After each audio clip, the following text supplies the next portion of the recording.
Every day, the Fat Controller came to the station to catch his train. "Hello," he always said to Thomas. "Remember, don't be impatient, Thomas. You can never be as strong and fast as Gordon, but you can be a really useful engine. Don't let the silly trucks tease you." There were lots of trucks, and Thomas worked very hard pushing and pulling them into place. There was also a small coach and two strange things his driver called cranes. "That's the breakdown train," he told Thomas. "The cranes are for lifting heavy things like engines and coaches and trucks."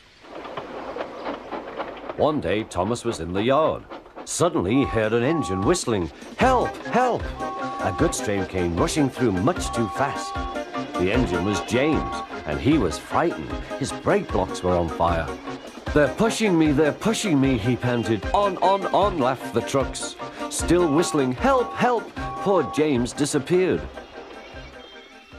"I'd like to teach those trucks a lesson," said Thomas the Tank Engine. Soon came the alarm. "James is off the line! The breakdown train! Quickly!" Thomas was coupled on, and off they went.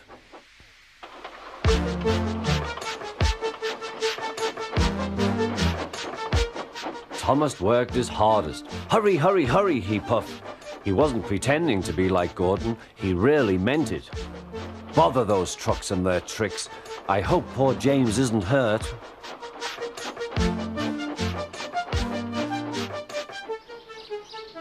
James's driver and fireman were feeling him all over to see if he was hurt.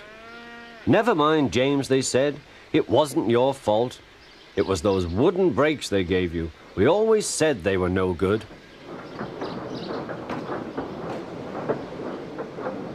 Thomas pushed the breakdown train alongside. Then he pulled the unhurt trucks out of the way. Oh dear, they groaned. Serves you right, puffed Thomas. He was hard at work, puffing backwards and forwards all afternoon. This'll teach you a lesson, he told the trucks. And they answered, yes it will.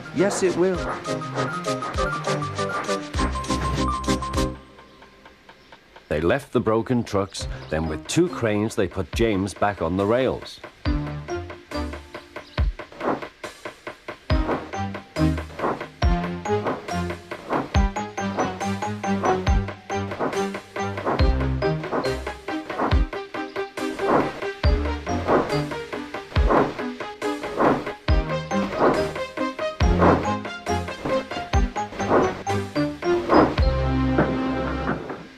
He tried to move, but he couldn't, so Thomas helped him back to the shed.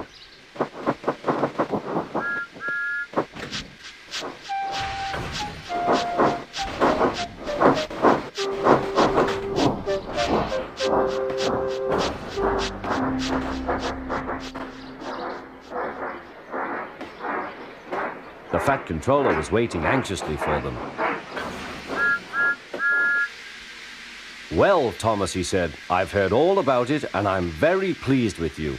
You're a really useful engine. James shall have some proper brakes and a new coat of paint, and you shall have a branch line all to yourself." "Oh, thank you, sir," said Thomas. Now Thomas is as happy as can be.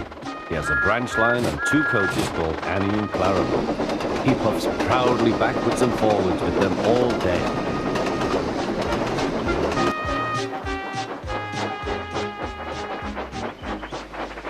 He is never lonely.